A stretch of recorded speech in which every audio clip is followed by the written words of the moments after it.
Welcome back, ladies and gentlemen. With that, we move on to the panel discussion titled Empowering Financial Institutions to Compete in the Data-Centered World. And first up, it's an absolute honor and privilege for me to welcome and introduce the members of this power-packed panel. Jagveer Gandhi, co-founder and Chief Technology Officer, Akudo. Karan Mehta, Chief Technology Officer and founder, Kisst. Yashrajs Tyagi, Chief Technology Officer and Chief Business Officer, CASHe. And Mehul Patel, Regional Director, India at Snowflake. This session will be moderated by Abhisheik Vishwakarma, Director, CRISIL Business Intelligence and Risk Solutions. Abhisheik, over to you. Thank you, Jan, for this quick introduction. I think the esteemed panel is really power-packed today. And at the onset, I welcome all the participants who have joined in for this session on empowering financial institutions to compete in this data-centered world. We are joined by a set of esteemed panelists. I'm enthused to host this panel, which has a combination of practitioners from the fintech industry as well as from the data analytics side of things. At the onset, let's start with the conversation. I would like to ask each of the panelists to throw their perspective on what are the key trends that they're seeing across the financial services industry, and what do they think are the few key trends in technologies particularly, which is going to change or shape this industry. Jagveer, you would want to take that lead? Sure thing. Happy to be here. It's an honor to share this panel with all of you.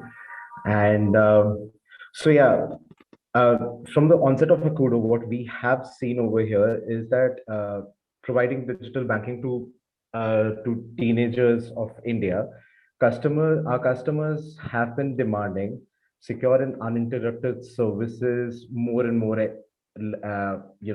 as the day goes. And this is possible mostly as with better internet penetration throughout the country, more digitization as India moves towards a more digitized economy, and data being one of the central fuel for all companies in this industry. Customers have been demanding secure uninterrupted services, growing thanks to integrated apps and single authentication. This has also led to faster automated credit approvals, better fraud detection, and I think it's for the good. Great. That was a great perspective from Jagveer, who's trying to set up a new bank for teenagers. I would love to hear Karan's view, because he's doing something similar, but he's doing it for small traders, which are more like SME and MSME segment. So Karan, if you would want to come in and give your perspective on what are the key trends. Oh, absolutely, Abhisheik. First of all, glad to be here sharing this panel with incredible people. I am actually going to probably just take what Jagveer said and my perspective, which I believe has been the larger trend, right? When we started Kisst about 6 years ago, it was a massive challenge to expect to be able to do lending, or for that matter, any fintech in a digital only manner. We didn't have the strong support of UPI. Aadhaar was not as pervasive. Having a basic expectation that a large part of your customers will have smartphones, and even if they have smartphones, whether they'll have data or not, they were all very difficult assumptions to make. And in a very short span of 5 years, and for a country of India's size, the transition that we've seen in 5 years has been nothing short of literally magical. It's almost like in India, in 5 years, there's been a confluence of 5 or 6 very incredible factors. First, obviously, smartphones became cheap, and smartphones became the de facto standard rather than feature phones being the de facto standard. Data became absolutely cheap, a simple assumption that customers can have access to unlimited internet, and you can have an expectation in your product and processes that the customer will have access to internet. It's a big change. Identity establishment has become easy. because these customers are now using smartphones and internet and doing a lot of their transactions online. There's a rich digital footprint for these customers as well. And even something as basic as whether or not they'll have a bank account was a questionable assumption 5 years ago. Now, at least you can put that as one of your mandatory requirements, which, trust me, was not possible 5 years ago. We had to support a set of customers where either they had an account that opened 6 years ago and never operated, or just didn't have a bank account. What has actually happened because of all of this, and there is actually another point, which is a very, very soft point, which is, all of a sudden customers have actually become accustomed to using apps. The final output is because of things like WhatsApp and even things like TikTok, they've actually gotten very accustomed to using apps. So you can expect a farmer in a very, very rural outpost also to be able to use an app to get access to banking, to get access to loans and everything, and which I think is just one of the biggest changes that has come in the Indian consumers. What has happened now because of this, and which is the final outcome, which I think is the bigger trend, because of all of these things, the customers are now expecting services to be absolutely digital. They're having an expectation of seamlessness. They're having an expectation of transparency. And all of a sudden now customers are also going to start demanding data security and data privacy, which I think is going to be the bigger trend.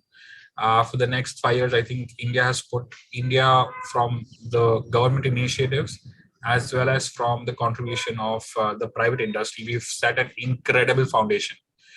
You're going to see absolutely innovative products, not because companies are making them, but because customers are actually demanding them, which I think is a transformative change.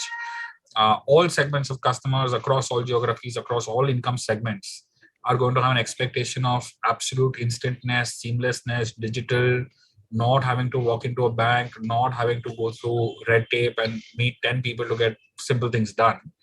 And this is going to happen across the sector, not just on the affluent customer side. And the industry is going to respond. We're going to create products that will meet the customer's demands in all shapes and forms in a very, very digital, seamless and instant manner, which I think is going to be the theme for the next 5 years. We are going to see some incredible products come out of the industry. Amazing, Karan. I think those were really nice views to hear. And obviously the fact that India has transformed and brought in a lot of digital products, which are forming basis of for fintechs to create more additional products, is I think is something that everybody would kind of appreciate and kind of align to that. I would want to hear from Yashraj if he also feels the same digital push for his set of industry that he operates in. Yashraj? Thanks a lot, Abhisheik, for that question. I'll give another perspective to what was just highlighted by Jagveer and Karan, in the sense that yes, definitely, we started back in 2016, and we've seen like a sea of change, as was just spoken by Karan, in terms of not just what is possible completely digital way, but also what is the customer expectation, the comfort of customers in kind of executing financial transactions, whether it be lending, insurance, investments, in a completely digital platform has gone up tremendously. Obviously catalyzed by COVID, because at the end of the day, people did not have an option but to kind of rely on digital platforms, and that has kind of put the onus on us as fintech players to kind of create those journeys, create those kind of products and platforms that allow sort of such seamless journeys and seamless experiences to happen.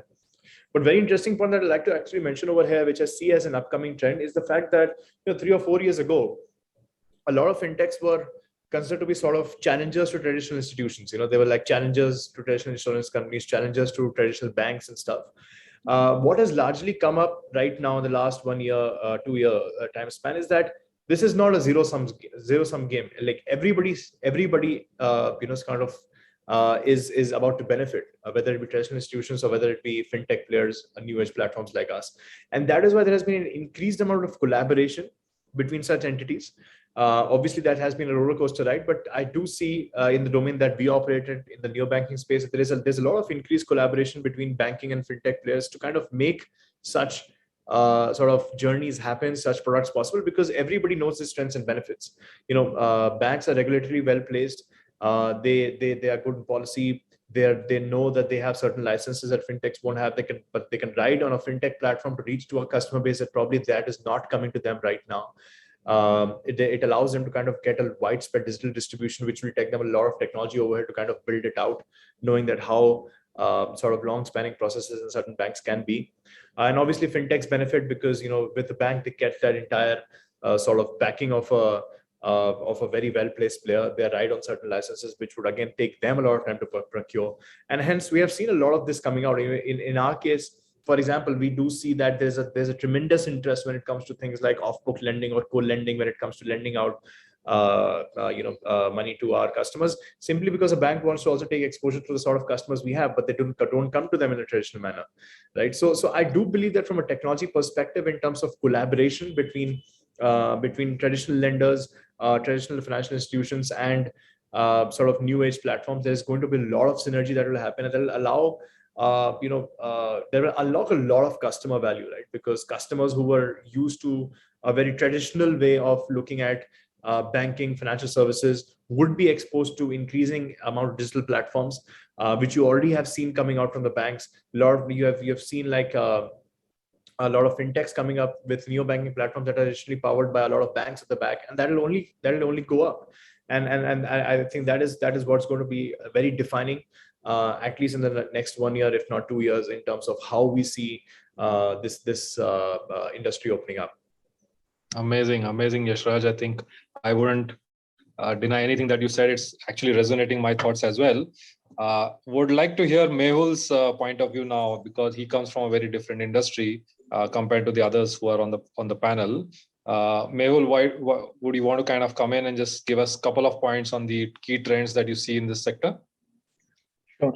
First of all, thank you. This fintech industry is not only changing the way for the FSI industry, but also for consumers. When we were growing up, what Jagveer is driving, which is lending to teenagers, we had not heard about. And he's right that data is being the central fuel for all activities, including better fraud detection. And data privacy is a key issue, and that is where Snowflake will play a very important role. I will look at the trends that we see, and we have seen a lot of adoption in this COVID world today. And as Yashraj said, today it's not a zero-sum game. 5 years back or a few years back, we were looking at what value can fintech and the banks were the big daddies. But today, when I talk to a bank, they are more than eager to collaborate with fintech players for a program like buy now, pay later. And on technology side also, they are catching up. So first, thank you very much for doing what you are doing, because it is really changing the way FSI in general will work. Even today, if I go to a legacy bank, I will not tell the name, but we all know the biggest bank in India. It is a very sorry state of affairs from an experience standpoint, whether it's what the teenagers or the young generation is expected to get. Coming to the trends that I see in the financial service industry is, across financial service industry, big data and alternative data are growing in importance and driving firms to explore new ways to collect, store, and transform and use that data. Increasing it is the compute power and advance in machine learning have propelled data science to be in the spotlight. However, setting up infrastructure, access new data, and use it for analytics purpose can be very difficult and time consuming. If you look at the legacy architecture that is being deployed in the traditional environment. Financial services in general is growing into 3 significant transformations driven by 3 trends: that enterprise modernization of the old technology stack, value creation through data optimization, and finally, everybody is now talking that customer is the focus. How can we improve the experience? And we hear all the time that data is the new oil, but companies are struggling to extract this oil and make sense out of it. When I talk to customers, I always hear that 98% of the data that they have was created in the last 2 years. Even this is true for legacy companies which are here for more than few decades. And this statement is continuing to be there in the foreseeable future, that 98% of the data is created in the last 2 years. But then they are looking at solution to securely share data with their partner ecosystem, which is without copying or moving it. Because as we go forward into the industry in the future, we will see that moving data of petabyte scale will become more and more difficult. Also, they want access to third-party data. When you do lending, you want to look at the rating agency and regulatory requirement, or maybe look at Standard and Poor market intelligence data. So they are looking at a marketplace where this data is available for them to take real-time business decisions. So these are the trends that I see in the FSI industry when I talk to people in that space. Amazing, amazing. So we all talked about data, we all talked about customer. It will be interesting to see how we can articulate or we can come up with trends which are about managing customer data. Because finally at a fintech industry, customer data is of paramount importance. And if we are able to manage that, then the trust within the bank and the fintech industry is going to be of great importance. So I would want to understand from Karan and then followed by Yashraj if they are working on certain aspects of this side of the managing customer data. Karan, you want to come in? Absolutely, Abhisheik. Abhisheik, super important point. Let me just throw you a slight perspective on how things operate, at least in the fintech industry, and I'm sure to a certain extent also in the larger financial services industry. Usually when companies are building out their roadmaps or planning new products, right, the first things that they want to talk about are the top line numbers, the bottom line numbers, what will be the product features, what do you want to offer the customer, things like that. Generally at a business level, nobody is talking, oh, have we budgeted enough time to build in the right safeguards for the data security and privacy. It's generally not a first line of thinking for any board level or a business room discussion talk, which I think is one of the fundamental things that is a problem with fintech industry, because we are chasing competitors, we are chasing timelines, we are chasing already very stretched goals from business requirement, because it's a very competitive landscape. And this is where I think, and this is a pattern I've seen across the board in lending, in other financial services, insurance, health, education, everywhere, where somehow data security for the customer and the privacy of customers' data is slightly taking a second class role as a citizen. And we have seen that play out. We have seen databases of Domino's get leaked out, database of so many other companies, be out in the open. And that I think has been, very unnerving for me. At Kisst, apart from the traditional role I play as a CTO, I am in general a customer data privacy advocate. And that's actually a hat I wear at Kisst as well, which is trying to make sure that we are always on the right side of customers' data security and privacy. One of the things that at least I think as an industry we need to ensure is when we are building products, when we are building tech infrastructure, when we are building products and processes, identification of data security and privacy considerations that we want to build into the tech and the product itself has to be absolutely paramount. That has to be one of the first things that you do, even if you have to, basically cut some corners on your product design. There are some products you might not be able to build because it's violating the customer's expectation of data security or privacy. You have to put a couple of extra screens to the customer where he has to authenticate himself, which a product team would want to overrule, saying that it's too complicated for the customer, but you have to put them there. And which I believe is going to become an important, trend that we see now. One of the key things I look very closely at the customer feedback at a very high level. Probably 3 years ago, not a single customer cared about data privacy and security. They didn't know what that meant, how companies are treating their data. All of a sudden, we realized we were actually starting getting customer support requests saying that please delete my profile. I'm no longer using Kisst. I don't intend to use Kisst the next 2 years. So I want you to delete my data, delete my documents, and delete the profile you have for me. And customers are becoming now aware. There has been a lot of discussions in the news cycles as well. Media is covering that. Because of the leaks of data that is happening, customers are becoming savvy. And I think it's a very good thing for the Indian consumers. We have to become, aware of the implications that come when you are taking a loan from a company, or even as simple as ordering a pizza from Domino's. You have to understand the implications of sharing your data. Indian customers have not been valuing. We call data as oil from a company side. Indian customers are not realizing that their data is also super valuable to themselves. It can be misused. They can have actual monetary implications if the data gets leaked. There is instances of fraud. There's instances of monetary losses for the customer. The customers are waking up. And I think as an industry, we need to make sure that we are on the forefront of it. Make privacy and data security as one of the building blocks of your company's ethos and your company's policies, rather than it coming as an afterthought or as a very, very reactionary mechanism that what I've seen largely in the industry. And I believe this is going to be a dominating trend for the next year or a couple of years. Really amazing perspective, Karan, specifically around the data being the new oil and people not realizing that their data is getting captured across the place. So really amazing perspective. Yashraj, would you want to come in with your line of thought on this side of the point?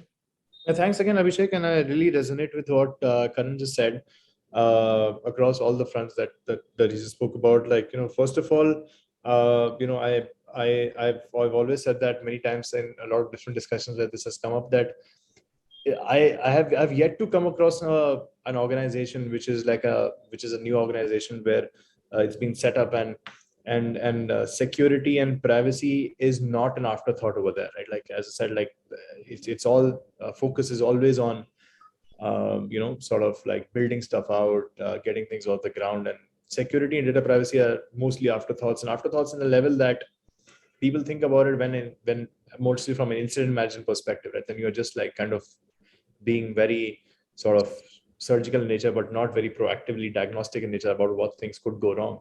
And that's the sort of kind of philosophy that needs to be imbibed in while you're building out your architecture, right? In the sense that what is it that needs to be taken care of when it's about customer data, customer privacy. And when we talk about fintech, the kind of personally identifiable information, or PII as they call it, like is absolutely phenomenal, right? Like, in the sense the kind of information that is collected at a customer level, it's a gross injustice if a firm does not in the fintech space does not pay enough attention to data privacy and customer data security. Primarily from the sense that if you see from last year as well, like I wouldn't even go further back, a lot of examples of cases where leaks came out from fintech firms as well, wherein data was leaked, and the kind of data that was leaked was data that they were not even supposed to be actually holding at their end, right? So that speaks volumes of how sort of the existing culture around data privacy and security has been. Unfortunately, we've seen a lot of changes around that in the last 1 and 2 years because of just more customer awareness. People are getting increasingly aware that when you use an online platform, you need to be aware of the kind of data sets that are being asked for and stored. Two, the regulator has taken note of this. And a lot of the regulatory focus has also been on InfoSec, has been on customer data protection, data privacy, as you can see, not just in terms of how they have acted upon such incidences, but also like in terms of a very regulatory perspective, the kind of sort of regulation that is on the table as of this point of time. So all of these things become extremely crucial from that point of view. And lastly, like as I said, like from an organization building perspective, it is extremely crucial to to not just like follow the 10 things that are just probably put out there as things that should be done from a data privacy point of view, but be extremely proactive in the sense that this is also an evolving landscape, like things that would make yourself secure enough probably 5 years down the line are completely redundant as this point of time, because people have found ways around that, and the kind of data sets that you're collecting have also become a lot different from what was being collected previously. So knowing that and acting accordingly becomes an extremely crucial thing, because what cannot be done also is players collecting lesser data. That's not the solution, right? Because ultimately the advantages of lending, of digital platforms like lending, insurtech, wealth tech, is the fact that you can offer very curated offerings to people. And how you can do that? You can do that by leveraging customer data and offer very, very curated niche financial offerings to them basis their existing behavior that you have access to. Now it is that is one side of the coin which everybody speaks about, which is very glamorized, but people don't speak of the other side. How proactive and how pragmatic are you in terms of kind of managing the data at your side? And that's where we are seeing a lot of changes happening in the ecosystem over the last couple of years. Amazing. I would like to come on the aspect where we say that, okay, there is a need to have some kind of compliance and regulatory overlay on top of the data that is getting collected. And recently, RBI released a circular for the NBFCs to get treated like banks, and there are certain amount of regulations that the NBFCs have to be adhering to. And I'm sure those will get applicable to fintechs as well. So Yashoraj, do you feel that there is a there's going to be a change in the cost of compliance and adherence to those regulations, and you see that operations becoming much more stringent? So both yes and no. I would say it's really a question of who the question is being asked, and the reason I say that is because so like we at CASHe are a systematically important fully owned NBFC. So by virtue of being systematically important, because a larger asset size, there are a bunch of compliances and regulatory procedures that we have to adhere to. So I wouldn't say that the cost of compliance has gone up, because the cost was already been that for a while for us now. But we don't really look at that as a cost. I think that there are, again, it's two sides of the coin. Like, a lot of times people view compliances as, and then I'm talking about compliance at a customer journey level, as something that is going to make the customer journey sort of more longer in nature and more high friction, if I were to say that. But we don't see it that way. I think that looking at it that way is a very short-term game. Because ultimately, if somebody starts off doing things which are like a shortcut to kind of like, getting the same thing done, eventually you're going to like kind of come back to what the regulator requires, because you're going to come big enough to kind of attract their attention, and they're going to come back on you and say that, hey, look, this is not the right way of doing things. And when you do that, then your customer will have like a expectation that, okay, you have been doing things the XYZ way, why you've suddenly changed to doing something else. So the idea is to know that what should be done, be on the right side of regulation, and the right side of compliance, and then see that how can you make that journey smoother, by using sort of your data sciences team to kind of give you more curated offerings and not make the customer go through a bunch of things that they're not interested in. Or how can you make the journey smoother by making sure it's more seamless from a customer point of view? You are not introducing any more friction onto the platform. So we don't see that there is an increased cost of compliance as such, but yes, it would be increased for players who were say not fully owned NBFCs earlier. There'll be a bunch of things that seem to be changing for them as per the draft regulations. It might change for people who were in certain specific domains that the regulator is specifically looking at, particularly BNPL, which they are like looking to regulate as well. So there might be some changes coming in there, but it's still an evolving piece, and we get to see what comes up over there. Great. Jagveer, you would want to add your perspective to this question? Sure. So I'd mostly agree with what Yashraj pointed out over here. I do believe the cost of compliances will go up for most players in the industry. But the way I see it is that this is a necessary next stage in the industry itself. The fintech industry is here to stay.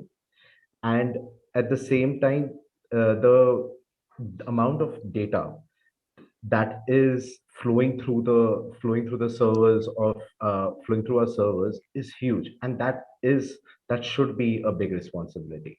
I mean, we have consumer trends, we have spend data, we have borrowing habits. Meanwhile, our first instinct is that we need to extract, like as Mehul pointed out, that we need to extract insights from these data. This data is only as good as the insights that we can extract from. But at the same time, with so much power, we also have a responsibility to the customers. And these regulations are for just that. You don't wait something bad happening, data leaks or something other bad happening. It's just an inevitability. These regulations that we for one welcome is only avoiding that. Wow, amazing. So this perspective of not to wait for some fraud to happen is really, really interesting to know. So we've spoken about all data and big data being available for customers, and then we being building products on top of it. And obviously the importance of data is there, because without that data, we can't build products and services for customers. So Karan, I would want to know your perspective on this topic, because with India data protection bill also around the corner, and then we discussed the cost of compliance for fintechs. It will be very interesting if you could tell us how do you see the cost of compliance moving when India data protection bill comes into play? Would you see an increase, or would you see a kind of a decrease, or just staying at the constant level? Some of your thoughts would be really interesting to know. Over to you, Karan. Abhisheik, so I believe most certainly the cost of compliance will go up. I would say marginally at best. Having said that, I believe it's one of those things that cannot be looked at in the lens of cost of compliance versus whether it's a necessity. I've been just truly amazed by our regulators, RBI, NPCI, and in general the government stance. I think this is literally the right thing and coming at the right time. Maybe slightly a bit too late, but at least it's very, very good to know that the government is actually keeping up with the curve. It's something that is incredibly required in India. There have been several instances, I think in the past couple of years, where absolutely unscrupulous apps have been promoting themselves to customers. Customers, although not naive in a general sense, but not able to decipher between, say, Kisst and another company called Mehta. Because, I mean, Kisst is not a brand name by itself, but we are playing by all the rules of RBI, we are playing by all the rules of the government. But Mehta can be another company which, is not. But for customers, it's very, very difficult to decipher. So I think this draft privacy bill that the government has put out, and we've obviously gone through it in a lot of detail. The beauty of this bill is, I think the government has taken this very, very, very clear stance that access to data, customers' data, private data is really required for financial inclusion, for seamlessness, for better products. It's not that the government is saying, oh, we want to restrict your access to data. They're saying that if you're taking the data from customers, you are actually bound by a certain set of moral, ethical, legal things that should have ideally been implicit. That was always implicit to companies who were following models. But I think that when you make it implicit, you are expecting others to follow their model. So at least when we've gone through in a lot of detail, the beautiful part of the draft privacy bill is it is not going to impede any of the existing products, or it's not even going to impede the aspirations that some other fintechs have, which is to use the customer's digital footprint to make financial inclusion, to make better products, to make more seamless products any more difficult. There is not a single, what all the government is saying, or all the draft privacy bill is saying, that treat that data with respect, treat the customer's relationship with a lot of respect, which is absolutely the right thing to do. They've put in restrictions on, if you're capturing the data, let the customer know what you're going to use the data for, something that all the companies on the right side of the law or on the right side of ethics are already currently doing. The government is saying, if you are collecting the data, don't sell that data to someone else, because a customer gave that data to you for a service, which again just sounds absolutely an expected thing, but it's good that the government is formalizing. And the government is saying that the customer is ultimately the owner of data. If the customer asks you to delete the data, you as a company are bound to delete the data for the customer, other than the data you're supposed to hold for regulatory purposes like KYC, right? Very, very sensible bill coming at the right time. We are actually, there's discussions that is going to pass sometime this year. We are actually looking by it. We are already at Kisst, we are actually following the same, things in both letter and in spirit. It will now be a good thing that, okay, everyone else is also going to start playing by the same time. And at the end of the day, I'm running Kisst, but I'm also myself a consumer. I download apps of other companies. And it's a good feeling to have that the government is finally taking a stance on customer data security and privacy, because it's about time. You have 1 billion plus people everyone having a smartphone, everyone having about 100 apps on their phones. You need a lowest common denominator to make sure that everyone is fairly protected from unscrupulous players. And I think the draft privacy bill is the absolute right step in the right direction. And it's one of those things where I don't think you can evaluate cost of compliance versus what is truly de facto required. Great. Really great to hear your views on this one. We've discussed data, we've discussed key challenges, we've discussed privacy on data. One of the key aspects that happens when you're building a product, specifically in the ecosystem, fintech ecosystem, is to figure out what are the customer pain areas and then try to solve it. Mehul, if you would want to add as to what are your perspectives on what are the customer pain areas and how can we solve those, I'd really love to hear that.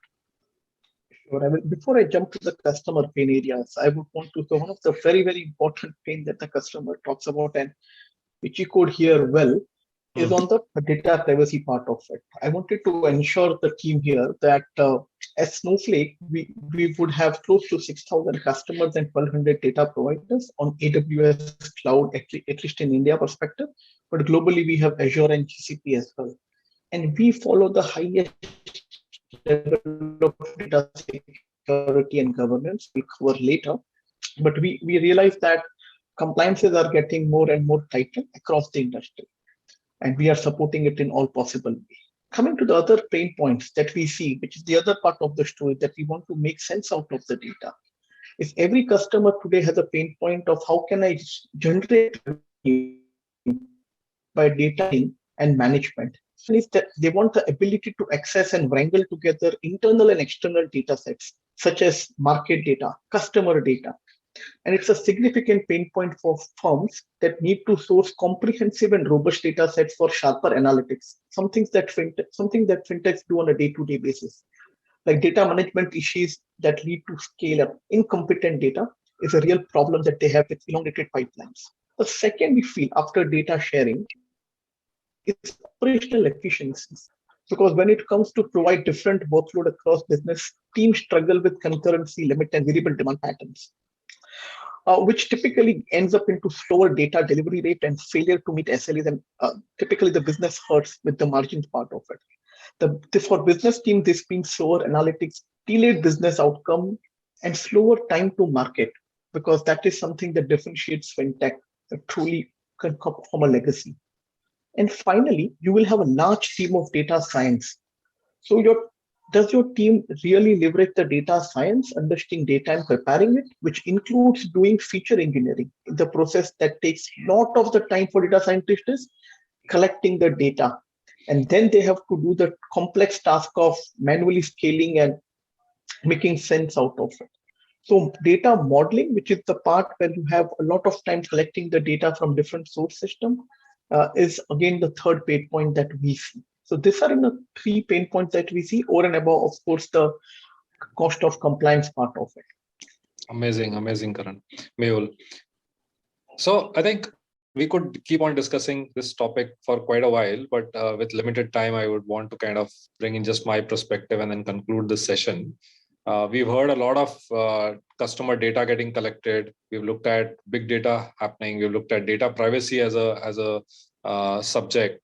I think the overlay of data, so the combination of data, analytics, digital operations with an overlay of regulatory compliances, I think this is what is going to be the key theme for the near future.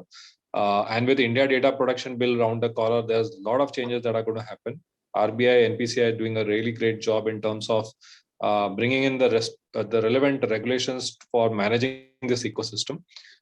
From my perspective, I feel that the ownership of data and putting adequate security and governance to manage customer data lifecycle is going to be key, and whichever enterprise does it well will gain trust of banks and financial institutions and then partner with them for future growth. With this, I conclude this session. And Ivan, back to you. Thank you, Abhisheik. I think that was very well summarized. There were some great cutting-edge insights that were shared by Jagveer, Gandhi, Karan, Mehta, Yashoraj, Tyagi, and Mehul, Patel on empowering financial institutions to compete in the data-centered world. Gentlemen, thank you for taking time off from your busy schedules and joining us at the CXO's boardroom track of the Economic Times Digital Banking Summit. And thank you, Abhisheik, for doing a fantastic job of moderating this panel. Thank you. Just a reminder to all of you, before we move on to the final session of this track, do visit our partner booths where you can chat, video call any of our partners and engage with them. Do visit the photo booth and click selfie, and kindly visit the Twitter wall using the hashtag #ETDigitalBanking to share your comments on the Twitter wall about your experiences, anything that you'd like to share, and you stand to get an Amazon voucher, I beg your pardon. Do stay tuned in. We will be back on the other side with the final session.